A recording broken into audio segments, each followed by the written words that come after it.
Krishna Krishna Krishna Hare Hare Hare Rama Rama Rama Hare Hare. Hare Krishna Krishna Krishna Hare Hare Hare Rama Rama Rama Hare Hare. Hare Krishna Krishna Krishna Hare Hare Hare Rama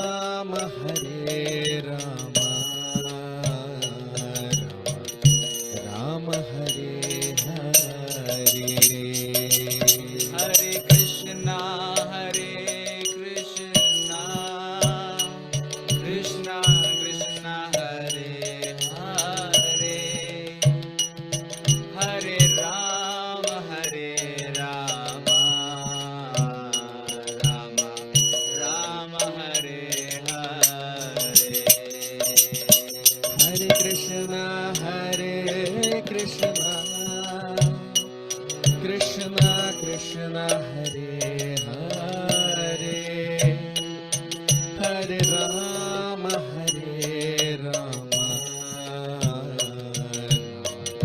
Rama Hare Hare. Hare Krishna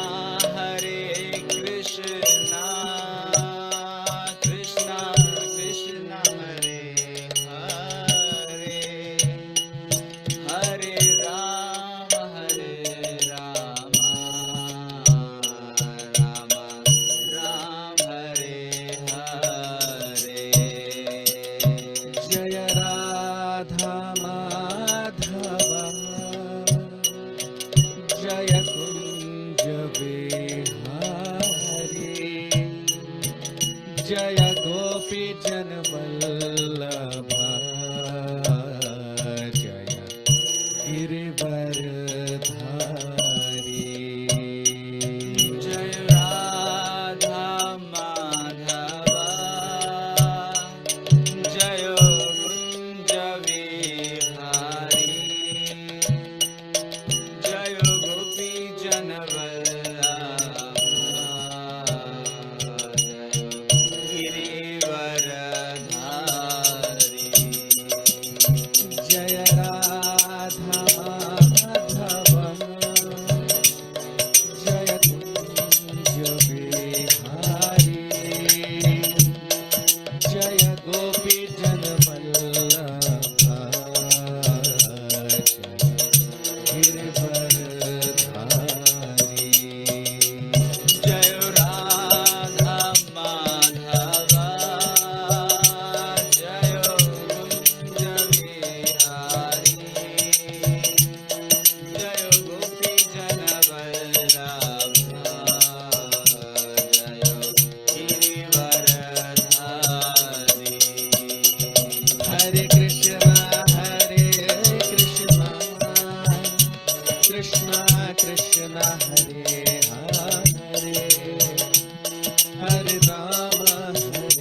Krishna Hare Krishna Krishna Krishna Hare Hare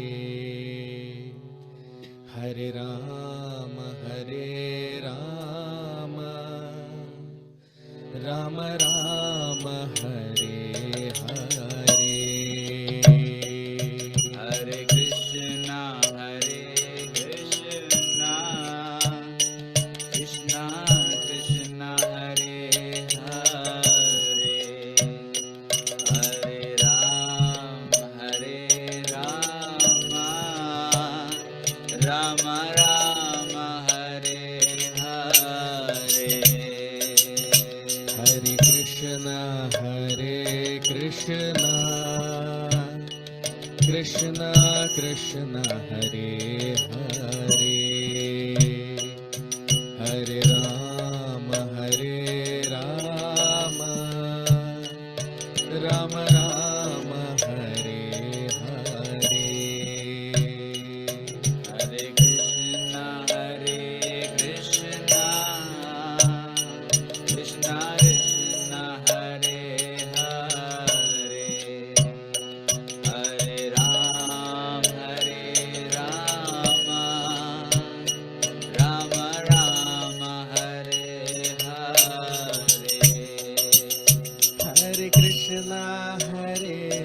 Krishna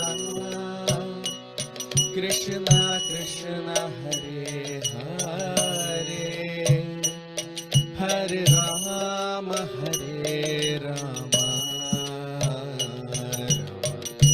Rama Hare Hare Hare Krishna Krishna Krishna Hare Hare Hare Rama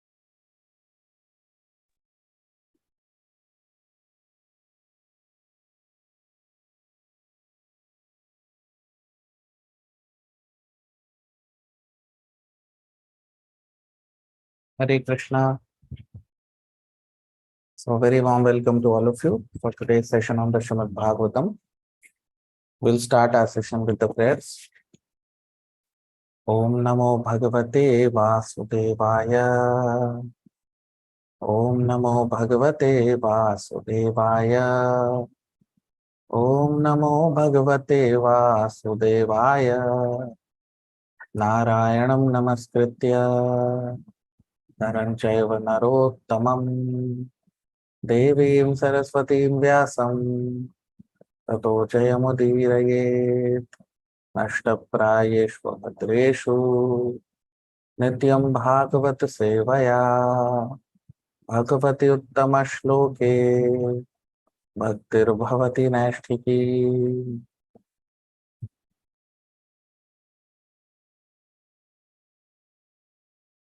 So we discussed in our previous session Maitreya Rishi, because in this chapter we saw Mahatma Vidur. He is asking the most fundamental questions to Maitreya Rishi. And Maitreya Rishi, we discussed in the previous session, in the 10th shloka, from the 9th shloka of this chapter, he starts answering these most fundamental questions which are asked by Mahatma Vidur. So we discussed that how Maitreya Rishi is refuting the Mayavada theory in the previous shloka. He says that Mayavadis, they are Karpanya. Karpanya means, we discussed in the previous shloka, he says Karpanya. Karpanya means they are foolish people and they have no understanding about the Lord. They say that the Lord is also sometimes subjected to Maya, which is completely against all logic and all reasoning. And that is why Maitreya Rishi says that they are foolish people, the Mayavadis. Now today we'll start with text 10, shloka number 10. Yadarthena vinamushya punsa atma viparyayah प्रतीयत उपद्रष्टुः स्वशिरश्छेदनादिकः यदर्थेन विनामुष्य पुंस आत्मविपर्ययः प्रतीयत उपद्रष्टुः स्वशिरश्छेदनादिकः. Translation: the living entity is in distress regarding his self-identity. He has no factual background, like a man who dreams that he sees his head cut off. Now you see, Maitreya Rishi is giving a very beautiful example to substantiate those people who are under the influence of Maya, or those people who are under the influence of the external potency of Lord Shri Krishna. So here he says, Yad arthena vinamushya puns atma viparyaya. So atma viparyaya means atma sakshatkar means self-realization. Atma viparyaya means a person who is not on spiritual platform, who is on material plane. So such a living entity, pratiyata upadrashtuhu swashirashchedanadikaha. So such a person, he pratiyata, pratiya means pratit, means to, he is in illusion, he dreams. Pratiyata means dreaming. Upadrashtuhu, he, when he is dreaming, he dreams that swashirashchedana. Chedana means to cut. So he dreams that his head has been cut off.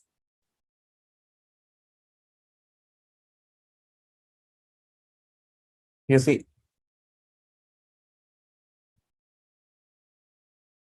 so how beautiful, such a beautiful example is given here by Maitreya Rishi. So what is he saying? That Chedana,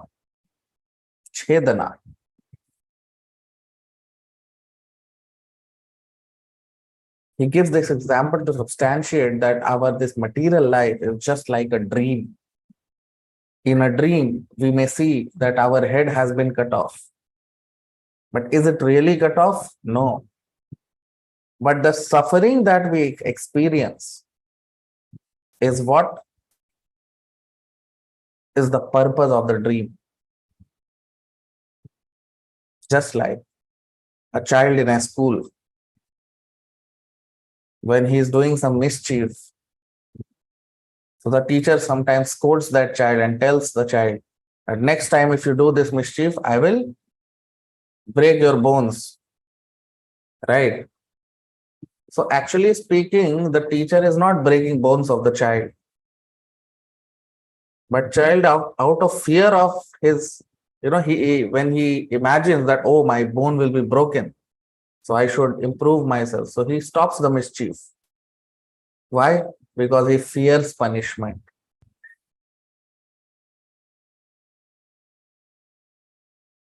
So our existence in this material world is because of misidentification of the self. What is our original identity? Our original identity is that we are part and parcel of Krishna. We are spirit souls. We are not this body. We are a spirit soul and we are part and parcel of Krishna. That is our identity. That is our spiritual original identity. But when we start identifying with the body, so this identification of the body is just like a dream, right? Just like in a dream, when we see that someone is coming and chopping off my head. Now, actually, no one is there to chop off my head is not getting chopped. But it's the dream. It's the dream. So because of the dream, we think that, oh, my head is getting chopped. But actually, there is no head chopped. No one can chop off our head in a dream.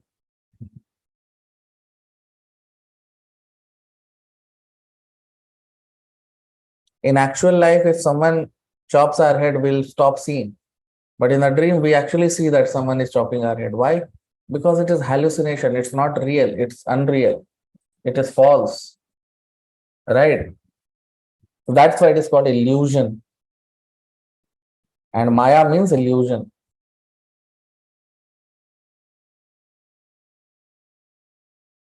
So when we are in illusion, when we are in this, when we are identifying with the body, which is not our real identity, then because of identification of the body, we think bodily pain or pleasure to be our pain and pleasure.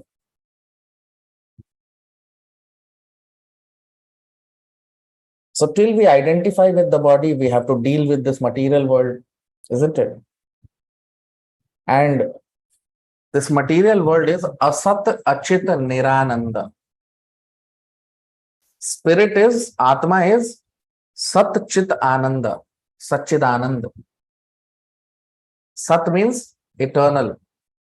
Chit means complete knowledge. What is complete knowledge? I am not this body. I am a spirit soul. I am part and parcel of Krishna.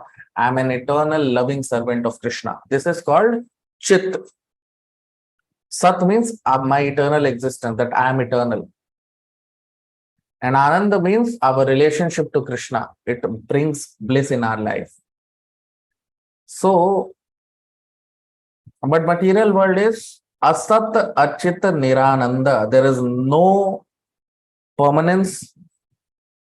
Although, if you see, because the spirit soul is Satchidananda, he is always seeking after Sat, Chit, and Ananda.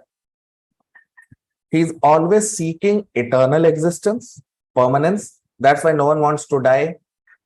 No one wants to suffer. Why? Because we are Sat. Chit.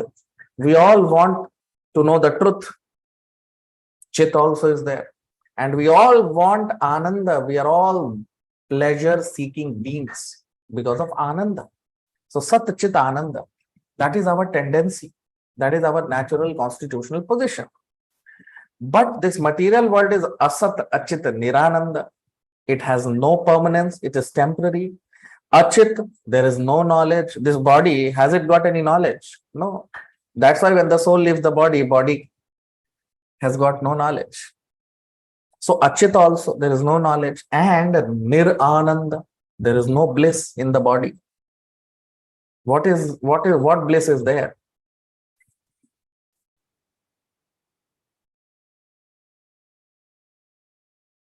I always give this example that an actress, she committed suicide. And a day before, she was the heartthrob of the country. Every young boy wanted to marry her. But next day, after her death, when her body was being carried to the crematorium, her body was looking very beautiful. But will anyone marry her now? No. Why? Because attraction was only till soul was present. The moment soul leaves the body, attraction goes away. No one will be attracted to a dead body. So attraction is not in the body. Attraction is in the soul, Atma.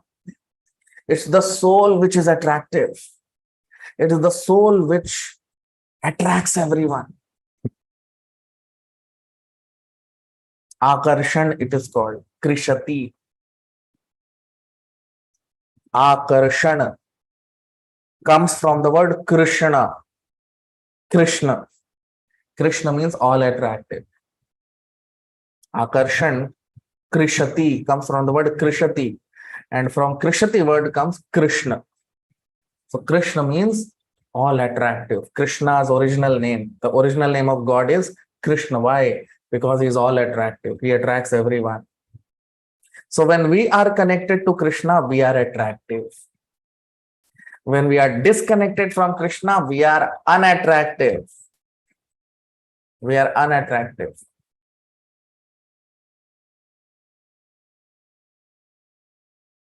So So that is why here this beautiful example is given by Maitreya Rishi, that actually because of our identification with the body, we think that bodily pain and pleasure is my pain and pleasure,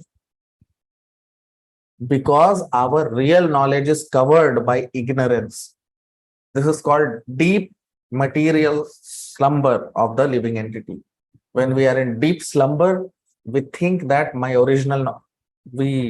our original knowledge, which is Satchidananda, gets covered by matter, and matter is Asat Achit Nirananda. There is no permanence, it is temporary, it has no knowledge, and there is no bliss in matter. Right? So that is why material world is full of Asat Achit Nirananda. And every living entity in this material world is also covered by this Asat Achit Nirananda. But we are seeking Satchidananda. Right? We are seeking Satchidananda. So we mistake this material body to be Satchidananda, which it is not. This is called illusion. This is called ignorance. This is called lack of knowledge. And the highest attack of Maya and the highest illusion, the biggest illusion is that I am God. This is the last snare of Maya. Mayavadi theory. Mayavada theory is the biggest attack of Maya on a living entity. When he starts to think that I am God, although he has no qualification of God, but he thinks that I am God. God never becomes God. God is God under all circumstances. God never becomes God. No one can become God.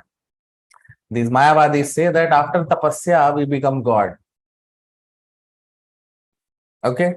So go and lift Govardhan Hill. Show Vishwarupa. That they cannot do. So no one can become God. God is God. So because a living entity is eternally a loving servant of Krishna, that's why now servitude will be there. Now he is identifying with his material body, which is Asat Achit Nirananda. Although he is seeking Ananda, but there is no Ananda. So he falsely thinks himself to be the enjoyer. He wants to enjoy this material body. But a living entity is naturally a servant of God. So this servitude he maintains even after getting this material body. So ultimately everyone is serving someone.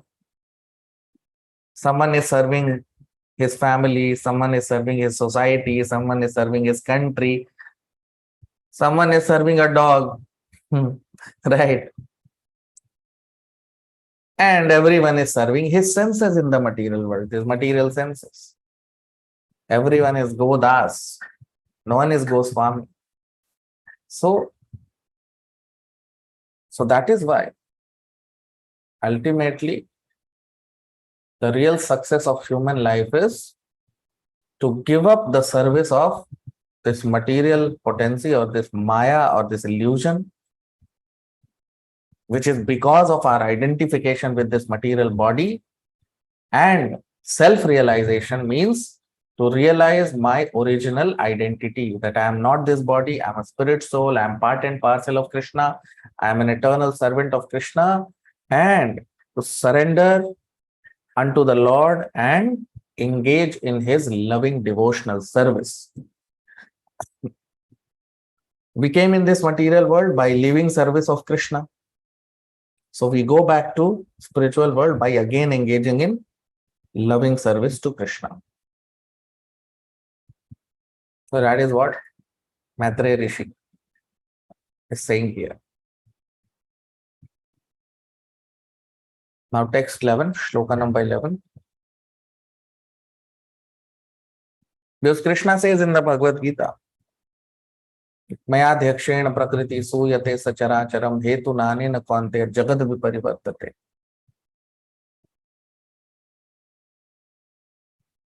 दैवी येषा गुणमयी मम माया दुरत्यया मामेवि प्रपद्यन्ते मायामेतां तरन्ति. Krishna says the only way to cross over this illusory maya, this illusory material energy, is to surrender to Krishna and serve him. That is the only way. There is no other way. Right. Now text 11, shloka number 11. Yatha jale chandramasah kampadistatkrito gunaha prishyate sannapi drashtur atmano natmano gunaha. यथा जले चंद्रमसः कंपादिस्तत्कृतो गुणः दृश्यते सन्नपि द्रष्टुर् आत्मनो नात्मनो गुणः. Translation: as the moon reflected on water appears to the seer to tremble due to being associated with the quality of the water, so the self associated with matter appears to be qualified as matter. Very beautiful. You see, shloka by shloka, with these beautiful examples, Maitreya Rishi is making us understand how we fall into this material creation. Because that is the question asked by Mahatma Vidur, if you remember. When he is asking the question, what is he asking? How the living entity comes under illusion, although he is pure. He is part and parcel of Krishna, so he is pure. So how he comes under illusion? Right? So in the previous shloka, what did Maitreya Rishi say? That a living entity comes under illusion by identifying himself with the body, is the cause of illusion. Just like a dream. It is just like a dream state. Now let us see 11th shloka. What is he saying? Yatha jale chandramasah. Chandrama, moon. So jale, in water. Kampadis tatkrito gunaha. Kampa means kampan, means to shake. Tatkrito gunaha. Because of the quality of water, because of the shaking of water, the reflection of moon in water also shakes, isn't it? Drishyate sannapi drashtur atmano anatmano gunaha. Similarly, just like a moon which is reflected on water, because of associating with water or because of the quality of water, it shakes or it wavers or it trembles. Similarly, spirit soul, when associated with matter, also starts to think himself as matter. Spirit soul also starts to qualify, he starts to qualify himself with quality of matter. You see. So this is a very common example given by Maitreya Rishi and a very beautiful example to substantiate. You see, when you see reflection of moon in a river or in a flowing water, if you see the reflection, the original moon does not quiver or does not tremble or shake. But the moon, the reflection of the moon within the water shakes when the water shakes. Right? Now, moon is not shaking, but the reflection is shaking. Why? Because it is subjected to water. According to the quality of water, it shakes. If water shakes, moon also shakes. The way the water shakes, the way moon also shakes. Similarly, we living entities also, just like moon's reflection is shaking, moon is not shaking. Similarly, we living entities also, the previous shloka we discussed about dream.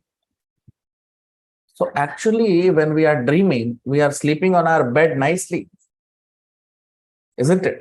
When we are dreaming, we are nicely sleeping on our bed. When we see someone chopping our head, actually there is no chopping going on. We are nicely sleeping on our bed. But when we see in a dream that someone is going to chop off our head, we start to sweat, we start to tremble, we start to fear. Okay, our natural state is not fearful, but our dream state is fearful. When we come back to our original consciousness, we realize, oh, it was a dream, and all fear goes away. But when we are in a dream, that fear also we experience. Similarly, that's why this example is given here, that moon, when it is reflected in water, it shakes with the quality of water, or the way the water shakes, the moon will also shake. Similarly, when we are in this material body, it's like a dream state. So bodily suffering, because we are identifying with the body, so bodily suffering also becomes our suffering. We tend to think, or we tend to identify ourselves with bodily sufferings also, although there is no suffering, right? Although there is no suffering, spirit soul is not suffering. He's experiencing that suffering. That experience is there. Actually, there is no suffering. Just like in a dream. Are you really suffering in a dream? No. You are nicely sleeping on your bed, but the experience of suffering is there.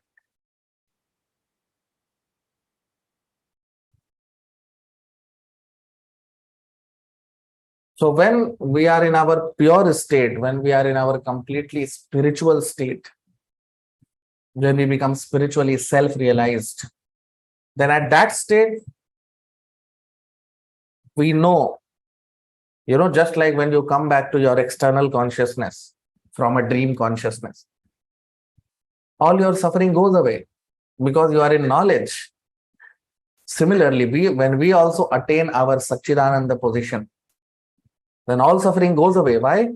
Because we return back to our original state, which is Satchidananda.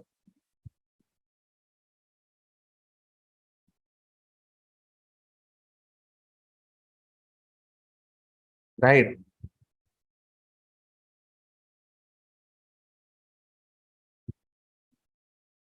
So those who are less intelligent, those who don't have knowledge, just like children, they think the reflection of the moon to be real.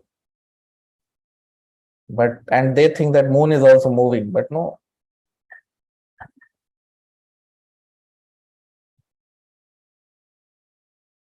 So the reflection of moon and moon, both are same. Reflection moon and real moon are actually different, but still they are connected. Why? Because unless when moon is there in the sky, only then there will be reflection, isn't it? So they both are connected. So our spiritual identity is connected with this material body through the potency of Maya called the three modes. It is the three modes which create an illusion of reality within the body. And because of the three modes, we keep suffering in this material body. And sometimes we take this suffering to be enjoyment. Actually, there is no enjoyment. Our original enjoyment is only in the spiritual world, Vaikuntha. Right? So similarly, when water is settled, there is no movement. In a settled water, if you see reflection of the moon, then there is no movement, there is no quivering, there is no shaking. Similarly, when a living entity is self-realized, he does not shake much, he shakes less. That means when he is self-realized, he stops identifying himself with the body, and then he does not undergo these material sufferings, just like an ordinary living entity. All his material sufferings end when he is self-realized, because he is in his true knowledge, in his true consciousness, and he revives his original constitutional position. And that's when he becomes free from all sufferings. Krishna talks about this in the Bhagavad Gita, in the 6th chapter. Yam labdva chaparam labham manyate nadikam tatah yasmin sthito na dukkhena guruna api vichalyate. When a person is situated on spiritual platform, then any amount of misery cannot shake him or cannot move him. Why? Because and then he does not identify himself with the body. So he knows that bodily suffering is not my suffering. So that is called self-realization. And in spite of all kinds of sufferings that he experiences, still he keeps worshipping Krishna, he keeps serving Krishna, because he knows that ultimately I have to go back to Krishna. Right? So that's what here Maitreya Rishi is saying. Now text 12, shloka number 12. Savay nivritti dharmena vasudevanukampaya bhagavad bhakti yogena tirodhatte shanairiha. Savay nivritti dharmena vasudevanukampaya bhagavad bhakti yogena tirodhatte shanairiha. Translation. But that misconception of self-identity can be diminished gradually by the mercy of the personality of Godhead Vasudeva, by the process of devotional service to the Lord in the mode of detachment. You see,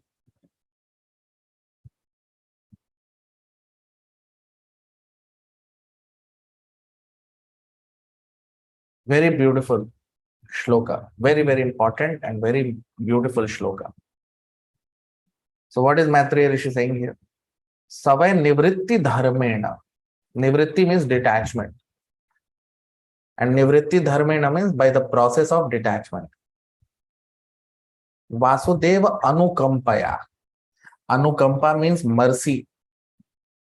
And Vasudeva is Krishna. Bhagavad Bhakti Yogena. So when we engage in Bhagavad Bhakti Yoga, Bhakti Yoga, when we engage in devotional service to Bhagavad Vasudeva, Krishna, then we attain, you see, what is mentioned in this shloka? Vasudeva Anukampaya. Then we receive Vasudeva Anukampa, we receive mercy of Krishna. And then Tirodhatte Shanairiha.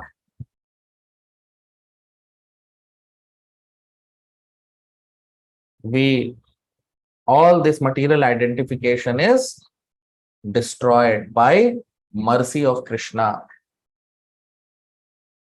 So one cannot become self-realized by his own efforts. Yes, of course, God helps those who help themselves. We have to make our efforts. I'll tell you a small story in this connection. So once there was a bird, a small bird, and the eggs of the bird fell in an ocean from its nest. So the bird requested ocean god, Samudra Devta, Varun Dev, to return the eggs But ocean god refused. So the bird became angry and it wanted to dry up the ocean. It was determined to dry up the ocean. So all the living entities, they started laughing on the bird, that you see this tiny bird, how will it dry the ocean? So the bird started to endeavor to dry the ocean. So it would put small drops of water in its beak and come and put it on land. So everyone was laughing that what a foolish bird it is. How will it dry an ocean? But Garud Dev came to know and he felt pity on the bird. He felt compassionate towards the bird, and Garud Dev, he went and chastised the ocean god and told that you should return the eggs back to the bird. And so ocean god, in fear of Garud Dev, he returned the eggs of the bird back to the bird. Now you see, who did the effort? The bird. Was that effort sufficient? No. Can the bird dry the ocean? No. Who did everything? Garud Dev, who is pure devotee of Krishna or Vishnu. Garud Dev did everything. But who made the effort? The bird. Right? Everything was done by Garud Dev. But whose effort it was? The bird. God helps those who help themselves. Who killed everyone in the battle of Kurukshetra? Krishna. But who shot the arrows? Arjun. Right? So, God helps those who help themselves. So, we have to do our endeavor, but success will be given by Krishna. And what is that success? It is mentioned here. Bhagavad Bhakti Yogena. We have to engage in Bhakti Yoga of Krishna Vasudeva. Vasudeve Bhagavati Bhakti Yoga Prayogita Janayati Ashu Vairagyam Jnanam Chayad Ahetukam. So when we engage in Bhakti Yoga of Krishna, then we develop causeless knowledge and detachment both. So until unless we please Krishna, we cannot become self-realized. You cannot cross this material ocean by your own endeavor. You have to please Krishna. And how do we please Krishna? By association of pure devotees, by pleasing spiritual master. Yasya prasadat bhagavat prasado yasya prasada nagati kutopi. The only way to Krishna is through pleasure of Guru, by pleasing the spiritual master. When we please our spiritual master, we please Krishna. Pleasure of Krishna is directly proportional to pleasure of Guru, spiritual master. So only under association of a pure Vaishnava, a pure devotee, we can associate with Krishna. Only by association of a pure Vaishnava, by hearing from a pure Vaishnava, by associating with a pure devotee, our life, we become self-realized.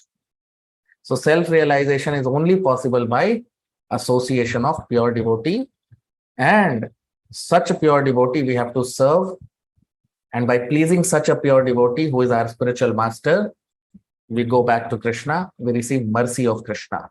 So Krishna's mercy flows through spiritual master, and that is how we please Krishna. So that is what Maitreya Rishi is saying here. So all of you can like the video, you can comment, subscribe to our YouTube channel, all of you, and share it as much as possible so that everyone can get benefited. Thank you very much. Hare Krishna.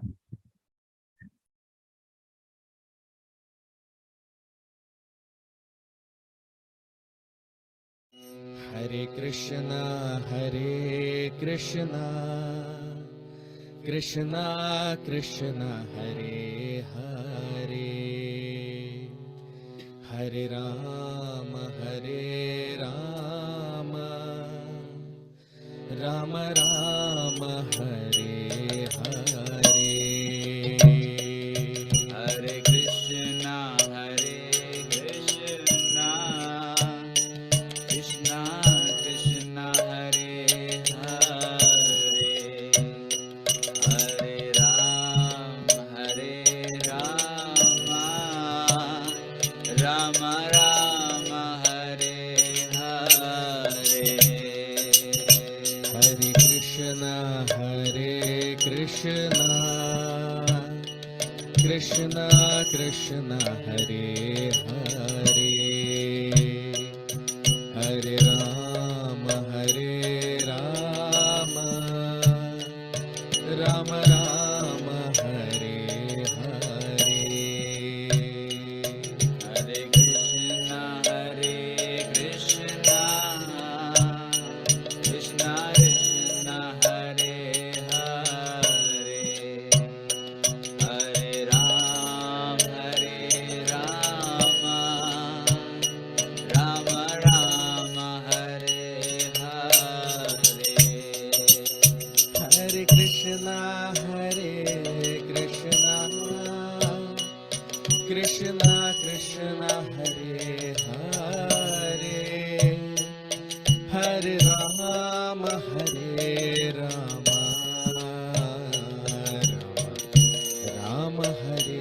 Hare Hare Krishna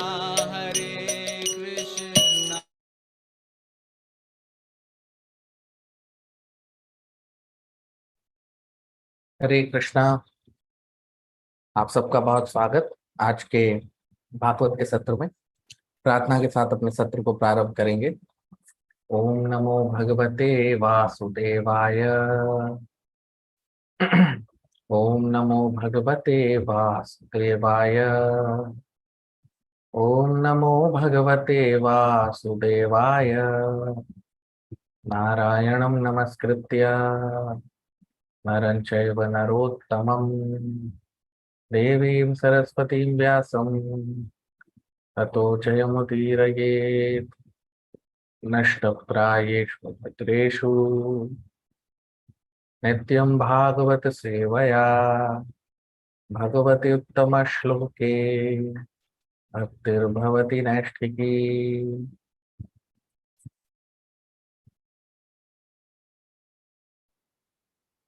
तो हमने देखा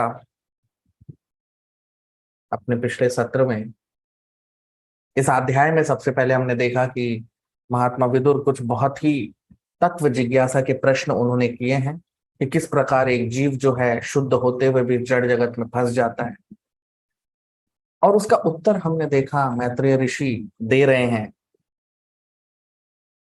हमने देखा अपने पिछले सत्र में कि वो बता रहे हैं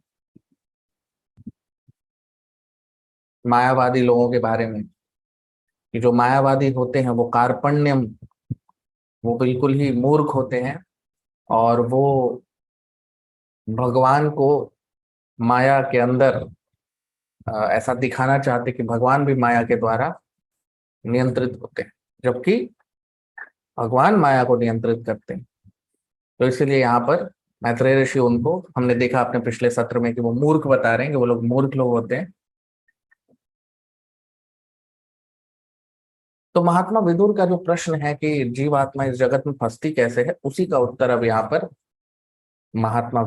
मैत्रेय ऋषि जो है वो दे रहे हैं। तो आज हम प्रारंभ करेंगे अपनी चर्चा को तीसरे स्कंद के 7वें अध्याय के 10वें श्लोक से। यदर्थेन विनामुष्य पुंस आत्मविपर्ययः प्रतीयत उपाद्रष्टुः स्वशिरश्छेदनादिकः। यदर्थेन विनामुष्य पुंस आत्मविपर्ययः प्रतीयत उपद्रष्टुः स्वशिरश्छेदनादिकः। Translation: The living entity is in distress regarding his self-identity. He has no factual background, like a man who dreams that he sees his head cut off. अब हम इसका अनुवाद देख लेते हैं हिंदी में। तो मैत्रेय ऋषि कह रहे हैं, तो जो मनुष्य, जो जीवात्मा होती है, वो अपनी पहचान के कारण दुखी होती है। उसका कोई वास्तविक अस्तित्व नहीं है, जिस प्रकार एक मनुष्य अपने सपने में अपने सर को कटता हुआ देखता है। अब आप देखिए, बहुत ही सुंदर उदाहरण देकर मैत्रेय ऋषि यहाँ पर समझा रहे हैं। क्या कह रहे हैं? यद अर्थेन विनामुष्य,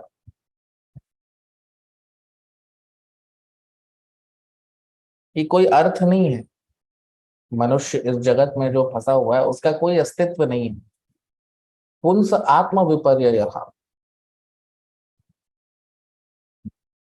आत्म साक्षात्कार का मतलब होता है स्वयं को जान पहचान लेना कि मैं कौन हूं। आत्म विपर्यय का मतलब होता है कि मनुष्य अपनी वास्तविक स्थिति को नहीं जान पाता। क्यों नहीं जान पाता? प्रतीयत उपद्रष्टो, क्योंकि उसे ऐसा प्रतीत होता है जब सपने में देखता है स्वशिरश छेदनादि का, स्वशिरश अपना जो सर है उसे छेदना, यानी उसको जब काटा जा रहा है, ऐसा मनुष्य जब अपने सपने में देखता है, उसी प्रकार मनुष्य इस जगत में भी फंसा रहता है। अब आप देखिए कितना सुंदर उदाहरण दे रहे हैं मैत्रेय ऋषि। जैसे जब बच्चा होता है ना, जब अपने विद्यालय में छोटे बच्चे बहुत शैतानी करते हैं, बहुत बदमाशी करते हैं, तो जो टीचर होते हैं वो क्या करते हैं? वो बोलते हैं कि तुम और शैतानी करोगे तो तुम्हारा मैं हड्डी तोड़ दूंगा। अब एक्चुअली वो हड्डी नहीं तोड़ते हैं बच्चों का, लेकिन बच्चे उस डर से अपनी जो बदमाशी है वो बंद कर देते हैं। ठीक है। तो उसी प्रकार से ये जो हम अपने शरीर के साथ जो हमारी पहचान बन गई, हमें शरीर के साथ जो अपने आप को जोड़ रखा है हमने, वो हमारे सारे दुखों का कारण है। तो यहाँ पर इस श्लोक में मैत्रेय ऋषि बता रहे हैं। ठीक है। तो कह रहे हैं कि स्वशिरश् छेदनादि कहा, कि जिस प्रकार मनुष्य देखता है कि उसके सर को काटा जा रहा है सपने में, अब वैसे सर को नहीं काटा जा रहा है कि नहीं? सर को वास्तविक रूप में कोई नहीं काट रहा है। वास्तविक स्थिति क्या है? वो तो अपने शैया पे सोया हुआ है मनुष्य, ये तो सपना देख रहा है।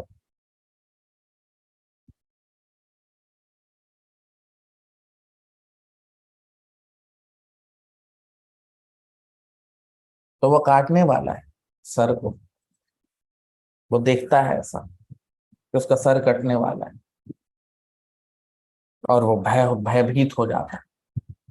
अब वो तो आराम से सोया हुआ है अपनी शैया पे, अपने कक्ष में। तो वास्तविक रूप में कोई सर थोड़ी कट रहा है, कुछ नहीं कट रहा, लेकिन उसे ये अनुभव हो रहा है, वो दुख का अनुभव, दर्द का अनुभव कर रहा है। वास्तविक रूप में कोई दर्द नहीं है, वास्तविक रूप में कोई सरवर नहीं कट रहा, लेकिन ये जो सपने का अनुभव है वो वास्तविक होता है। ठीक है। उसी प्रकार से जिस प्रकार हम अपने सपने के शरीर के साथ अपनी पहचान बना लेते हैं, तो जो सपने का शरीर है, जब वो हम देखते हैं कि उसका सर कट रहा है, तो हमको लगता है मेरा सर कट रहा है, और हम भयभीत हो जाते हैं, डर जाते हैं। उसी प्रकार से भाई सर कट रहा है लेकिन अनुभव तो मेरा है ना। उसी प्रकार से इस शरीर में भी जब हम होते हैं, तो इस जड़ जगत में जो शरीर है, इसे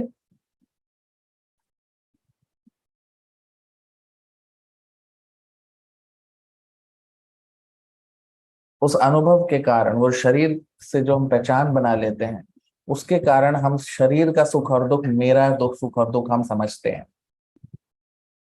ठीक है। अब जीव आत्मा वास्तविक रूप में तो सच्चिदानंद है, सत चित आनंद। ठीक है। सत का मतलब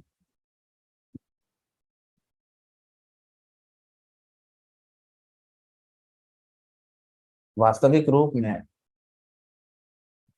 तो जीवात्मा सत चित आनंद है। सत्य का मतलब शाश्वत, सनातन, जिसको कभी नष्ट नहीं किया जा सके, उसे सत्य कहते हैं। चित्त का मतलब सारा जो ज्ञान है। और वास्तविक ज्ञान क्या है? वास्तविक चित्त क्या है? कि मैं ये शरीर नहीं हूं, मैं जीवात्मा हूं और मैं कृष्ण भगवान का अंश हूं और प्रेमी हूं, उनका प्रेम से उनका दास हूं। ये हमारी वास्तविक स्थिति है, इसे सत्य कहते हैं। ये ज्ञान होता है जीवात्मा को। और आनंद कब होता है? जब हमारा कृष्णा के साथ संबंध स्थापित हो जाता है, उसे आनंद की अवस्था कहते हैं। तो जीवात्मा क्या है? उसे पता है उसका कृष्णा के साथ क्या संबंध है, इसीलिए वो आनंदमय है। तो जीवात्मा सच्चिद आनंद है। सत मतलब शाश्वत। इसीलिए आप देखो, अब ये शरीर क्या है? ये जड़ जगत क्या है? असत अचित निरानंद। ये असत है यानी शाश्वत नहीं है, अनित्य है, अचित, इसमें कोई ज्ञान नहीं है। आप देखो शरीर में क्या ज्ञान है? कुछ नहीं, कोई ज्ञान नहीं है शरीर के अंदर। आत्मा शरीर को छोड़ के निकल जाती है, उसके बाद शरीर में कोई ज्ञान होता है क्या? कोई ज्ञान नहीं। चेतना रहती है? नहीं रहती। तो अचित यानी कोई ज्ञान भी नहीं है इस जड़ जगत में, इस शरीर में। और निरानंद, ये शरीर जो है ये निरानंद है, इसमें कोई आनंद नहीं। अब देखो, मैं हमेशा उदाहरण देता हूं कि एक बार एक अदाकारा जिसे कहते हैं, नायिका कहते हैं, या जो एक्ट्रेस कहलाती, हीरोइन कहलाती, तो उसकी मृत्यु हो गई। तो एक दिन पहले तक, जब उसकी मृत्यु हुई, उससे एक दिन पहले तक सभी जितने भी देश के युवा थे वो सब उसके पीछे पागल थे कि उसी से शादी करनी है या वैसी लड़की से ही शादी कर। तो अगले दिन उसके शरीर को जब लेके जा रहे थे जलाने के लिए, तो उसके शरीर को बहुत सुंदर से सजाया हुआ था। लेकिन क्या अब कोई युवा उससे विवाह करेगा? शरीर तो बहुत सुंदर लग रहा है, लेकिन नहीं करेगा। क्यों?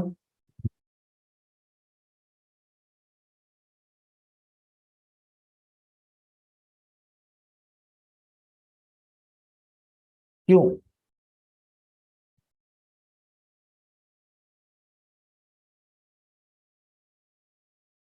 क्यों अब कोई उससे विवाह नहीं करेगा?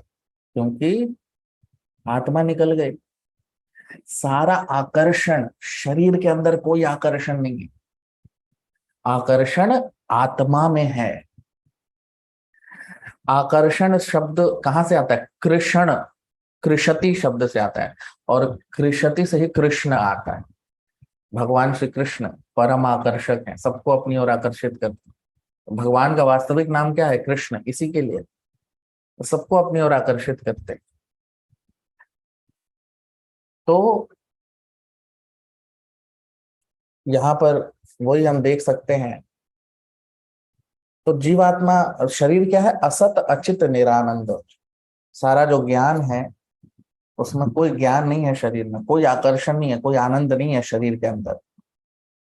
जिस दिन आत्मा शरीर से निकल गई, उसके बाद शरीर को काटो, जला दो, जो भी करो, कोई फर्क नहीं पड़ता। ठीक है? तो शरीर और जड़ जगत है ये असत अचित निरानंद है, और हम क्या है? सच्चिदानंद है।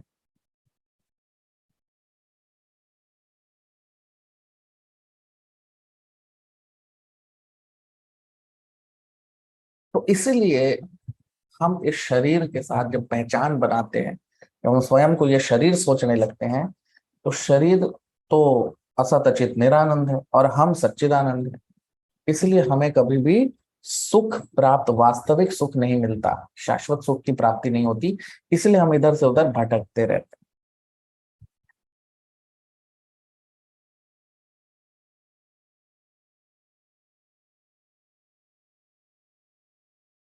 इसीलिए ये शरीर में हम अनुभव, जीवात्मा जो है वो अनुभव कर रहा है, उसका अनुभव है ये शरीर के अंदर। कैसे हम अनुभव करते हैं।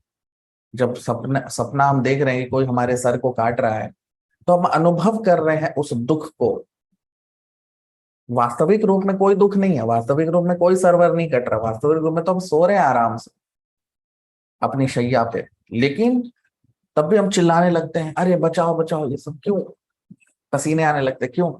क्योंकि हमारा अनुभव जो है वो वास्तविक है।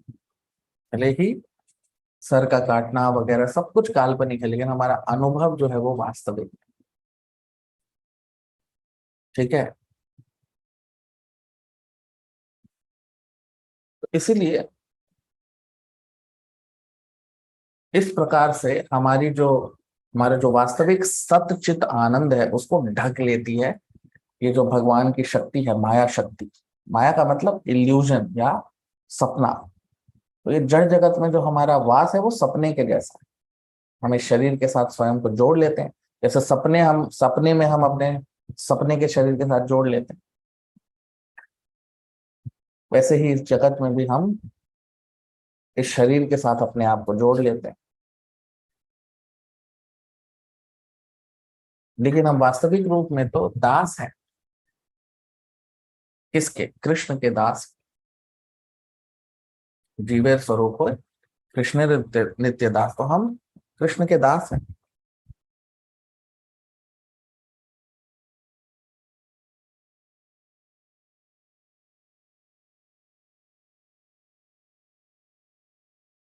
क्योंकि हम कृष्ण के दास, इस शरीर के अंदर और इस शरीर से पहचान बनाने के बाद भी हम ये दास्य भाव हमारा रहता है। हम सेवा करना चाहते हैं। कोई देश की करता है, कोई परिवार की करता है, कोई समाज की करता है, कोई कुत्ता पाल के उसकी सेवा करता है। लेकिन सेवा तो सभी कर रहे हैं। क्यों? क्योंकि वो हमारा स्वभाव है। आत्मा कभी निष्क्रिय नहीं हो सकती। सेवा सभी को करनी है और सभी करते हैं,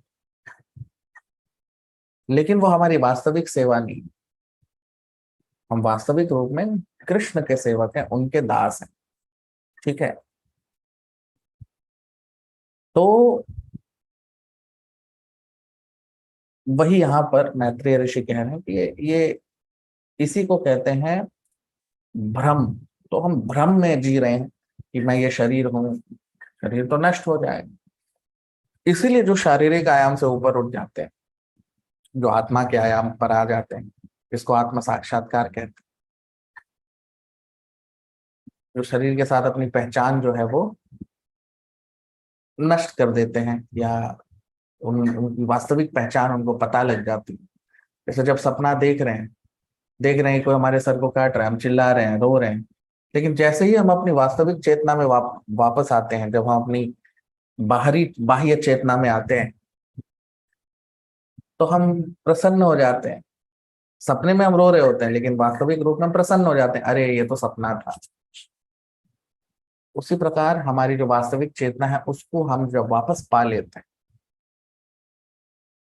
तो वो वापस कैसे मिलेगा? तो वही भगवान श्री कृष्ण कहते हैं भगवत गीता में कि दैवी ये शागुणमयी मम माया दुरत्यया मामेव ये प्रपद्यन्ते माया मेताम तरन्ति।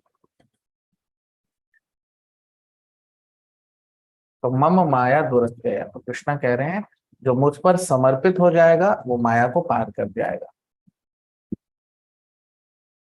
तो कृष्ण भगवान को समर्पित होकर ही हम इस जड़ माया को पार कर सकते हैं, और वास्तविक माया जो कृष्णा की अंतरंग शक्ति है उसमें प्रवेश कर सकते हैं।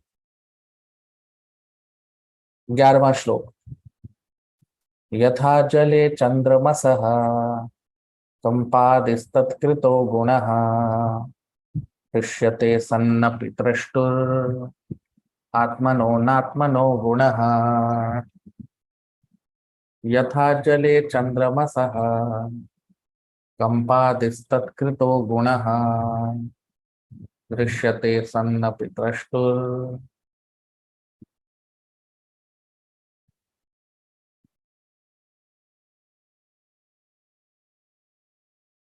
यथा जले चंद्रमसः कंपादिस्तत्कृतो गुणः दृश्यते सन्नपि द्रष्टुर् आत्मनो नात्मनो गुणः। Translation: as the moon reflected on the water appears to the seer to tremble due to being associated with the quality of the water, so the self associated with matter appears to be qualified as matter. अब हम इसका अनुवाद देख लेते हैं हिंदी में। तो जिस प्रकार चंद्रमा का जब प्रतिबिंब पानी पर पड़ता है तो पानी के गुणों के अनुसार चंद्रमा भी हिलती डुलती है, चंद्रमा का प्रतिबिंब भी हिलता डुलता है। उसी प्रकार से मनुष्य इस शरीर के साथ जब संबंध बना लेता है तो वो भी इस शरीर के गुणों के द्वारा प्रभावित हो जाता है। अब आप देखिए कितना सुंदर उदाहरण दिया है। अब इन श्लोकों में हम देख रहे हैं कि मैत्रेय ऋषि बहुत ही सुंदर उदाहरण देकर महात्मा विदुर को समझा रहे हैं। तो इससे पहले वाले श्लोक में क्या उदाहरण दिया था कि किस प्रकार हम जब अपने सर को कटता हुआ देखते हैं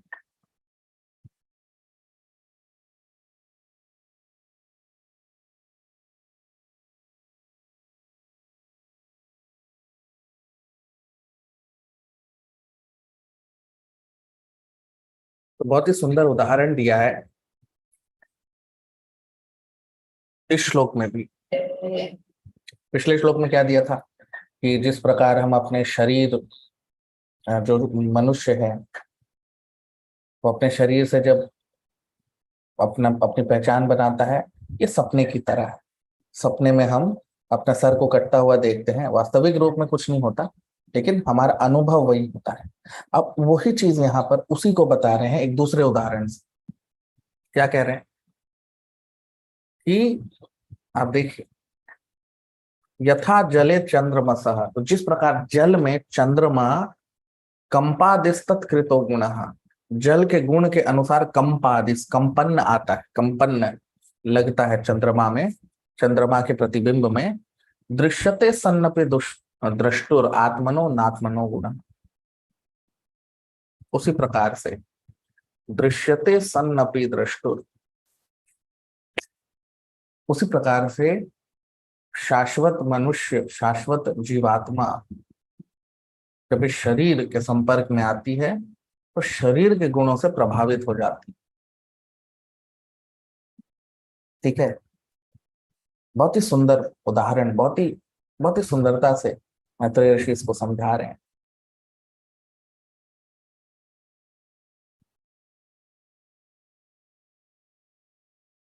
तो चंद्रमा का जो प्रतिबिंब है जल में, चंद्रमा का जो प्रतिबिंब है जल पे, अब ये बहुत ही साधारण सा उदाहरण है, हम कई बार हम देखते हैं। आप देखिए, जब हम नदी में या किसी चलते हुए या किसी ठहरे हुए पानी में भी जब चंद्रमा का प्रतिबिंब हम देखते हैं तो अगर पानी हिलता है तो ऐसा लगता है कि चंद्रमा का प्रतिबिंब भी हिल रहा है, उसका जो रिफ्लेक्शन भी हिल रहा है। अब वैसे चंद्रमा तो अपनी जगह पे स्थिर है, चंद्रमा नहीं हिल रहा, उसका जो प्रतिबिंब है वो हिल रहा है। अब चंद्रमा और प्रतिबिंब अलग अलग हैं, लेकिन उनमें कनेक्शन भी है, उनमें संबंध भी है कि भाई चंद्रमा है तभी तो प्रतिबिंब है। ठीक है, उसी प्रकार से तो यहां पर उदाहरण क्यों दिया गया है कि जिस प्रकार चंद्रमा का प्रतिबिंब जल के बहाव से हिलता है, उसी प्रकार से जब हम इस शरीर के साथ संबंध बना लेते हैं तो शरीर के गुणों से हम प्रभावित हो जाते हैं। जिस प्रकार चंद्रमा जल के गुणों से उसका प्रतिबिंब प्रभावित हो जाता है, वास्तविक रूप में प्रभावित नहीं है, ये ऐसा प्रतीत होता है कि वो प्रभावित है। उसी प्रकार से आत्मा वास्तविक रूप में प्रभावित नहीं है, लेकिन ऐसा प्रतीत होता है कि आत्मा प्रभावित हो गई है, अनुभव ऐसा होता है। जो हमने पिछले श्लोक में देखा कि जब हमें सर को काटा जा रहा है तो वास्तविक रूप में कोई सर नहीं कट रहा, वास्तविक रूप में हमें दुख नहीं हो रहा, लेकिन अनुभव वो दुख का हम अनुभव कर रहे हैं क्योंकि हम उस आत्मा, हमारे जो सपने में, जो स्वप्न में जो शरीर है, हम उस शरीर के साथ जोड़ दिया है स्वयं को। कोई बहुत सुंदर उदाहरण के साथ यहाँ पर मैत्रेय ऋषि इसको समझा रहे हैं।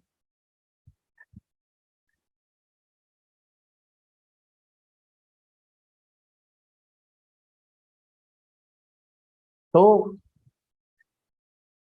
जीवात्मा उसी प्रकार से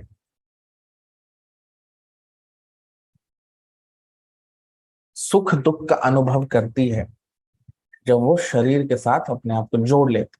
शरीर में कोई सुख दुख नहीं है, आत्मा का अनुभव है वो शरीर के साथ। और ये अनुभव कौन बनाता है?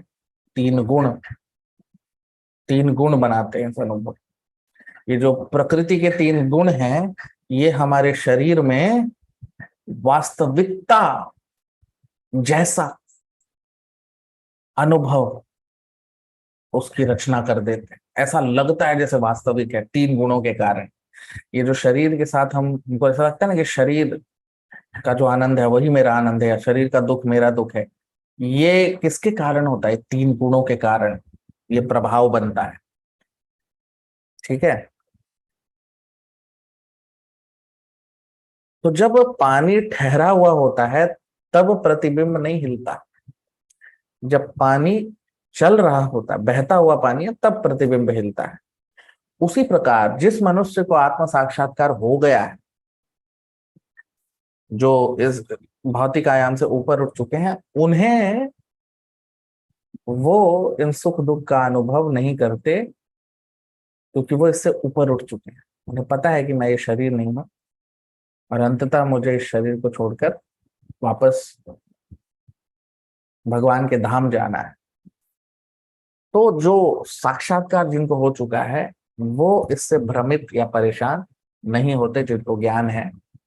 परेशान या दुखी कौन होते? जिन्हें ज्ञान नहीं है, जिसे हम तमोगुण कहते हैं या इग्नोरेंस कहते हैं, या जिन जो जिनको साक्षात्कार हो चुका है, तो वो इससे प्रभावित नहीं होते। जिस प्रकार ठहरे हुए पानी में चंद्रमा का प्रतिबिंब नहीं हिलता। अब 12वां श्लोक। सवै निवृत्ति धर्मेण वासुदेवानुकंपया भगवत भक्ति योगेन तिरोधत्ते शनैरिह। सवै निवृत्ति धर्मेण वासुदेवानुकंपया भगवत भक्ति योगेन तिरोधत्ते शनैरिह। ट्रांसलेशन, अनुवाद। But that misconception of self-identity can be diminished gradually by the mercy of personality of Godhead, Vasudev, by the process of devotional service to the Lord in the mode of detachment. अब हम इसका अनुवाद देख लेते हैं हिंदी में। तो मैत्रेय ऋषि कह रहे हैं कि वो अपनी पहचान का जो भ्रम है वो नष्ट हो सकता है भगवान वासुदेव की कृपा से, और जब हम भक्ति योग में लगते हैं और भगवान की भक्ति योग में सेवा करते हैं। अब आप देखिए, सवै निवृत्ति धर्मेण, निवृत्ति धर्म का मतलब अनासक्त होके क्या करना? भगवत भक्ति योग है ना, भगवान की भक्ति करना, उनकी सेवा करना। जब हम अनासक्त होके करते हैं तब क्या होता है? आप देखिए अपने स्क्रीन पर, वासुदेव अनुकंपया, भगवान, अब देखिए भगवान वासुदेव की अनुकंपा आती है। अनुकंपा मतलब उनकी कृपा हम पे बरसती है, और उनकी कृपा से हम इस जड़ जगत को पार कर पाते हैं। अब आप देखिए, वासुदेवे भगवती भक्ति योग प्रयोजतः जनयति आशु वैराग्यम ज्ञानम चयद है तो कम। यदि कोई सोचता है कि वो अपनी चेष्टा से इस जड़ जगत को पार कर जाएगा तो वो असंभव है। चेष्टा उसी को करनी पड़ेगी, चेष्टा तो करनी पड़ेगी, ठीक है, लेकिन पार कौन कराएगा? कृष्णा। आपको एक छोटी सी कहानी सुनाता हूं। तो एक बार क्या हुआ कि एक चिड़िया थी, तो चिड़िया के जो अंडे हैं वो समुद्र में गिर गए। उसके घोंसले से। तो चिड़िया को बहुत दुख हुआ, तो उसने समुद्र देवता से प्रार्थना किया कि मेरे अंडे वापस कर दीजिए। तो समुद्र देवता ने मना कर दिया कि नहीं, ये तो विधि का विधान है, मैं नहीं तोड़ सकता, मैं नहीं वापस करूंगा। तो चिड़िया को बहुत क्रोध आया। तो उसने ये तय किया, ये दृढ़ संकल्प कर लिया कि मैं इस समुद्र को सुखा दूंगी। अब सारे जो जानवर थे आसपास वो हंसने लगे, बोले ये कैसी बेवकूफ चिड़िया है, वो समुद्र को क्या सुखाएगी। लेकिन चिड़िया बिल्कुल दृढ़ संकल्प उसका था। तो वो अपने छोटे से चोंच में एक एक बूंद पानी की ले आके भूमि पर डाल रही थी, ये सोचकर कि समुद्र को मैं सुखा दूंगी। तो सारे जंगल के जानवर सब हंस रहे थे, अरे कैसी बेवकूफ चिड़िया है, ये कैसे सुखाएगी समुद्र को। तभी गरुड़ देव को ये बात पता लगी, और गरुड़ देव को चिड़िया पर तरस आ गई, और उन्होंने समुद्र देवता को जाकर बोला कि इसके अंडे वापस करो, नहीं तो मैं तुम्हें दंड दूंगा। तो समुद्र देवता डर के मारे, गरुड़ देव के डर से, चिड़िया को उसके अंडे वापस कर दिए। अब आप देखिए, इसमें क्या चिड़िया समुद्र को सुखा सकती थी? नहीं। क्या चिड़िया ने कुछ किया? नहीं। चेष्टा किसने किया? चिड़िया ने। काम किसने किया? गरुड़ देव ने। गरुड़ देव कौन है? भगवान विष्णु के शुद्ध भक्त। करा सब कुछ गरुड़ देव ने, लेकिन चेष्टा किसने की? चिड़िया ने। ठीक है, उसी तरह से चेष्टा हमें करनी पड़ेगी, 16 माला हमें करना पड़ेगा, भक्ति हमें करनी पड़ेगी, लेकिन करेगा कौन? हमें कृपा किसकी किसकी चाहिए? कृष्णा की। अपनी चेष्टा से हम इस समुद्र को पार नहीं कर सकते, कृष्णा की कृपा चाहिए। लेकिन कृपा भी कब मिलेगी? जब हम चेष्टा करेंगे, भक्ति करेंगे। भक्ति, अब देखिए क्या लिख रहे हैं, भगवत भक्ति योगे ना, तो भगवान की भक्ति, वासुदेव की भक्ति से उनकी कृपा आती। ठीक है, और भगवान कैसे तुष्ट होते हैं, कैसे खुश होते हैं? जब तक उनको तुष्ट नहीं करेंगे, उनको खुश नहीं करेंगे, उनकी कृपा कैसे आएगी? तो भगवान को खुश कर कैसे किया जाता है? तो यस्य प्रसादात भगवत प्रसादो यस्या प्रसादा नगति कुतोपि ध्यायन स्तुवंस्तस यशस्त्र संध्यम वंदे गुरुश्री चरणारविंदम। तो भगवान को तुष्ट करने का एक ही रास्ता है, गुरु को तुष्ट करना। गुरु के माध्यम से हम भगवान को प्रसन्न करते हैं।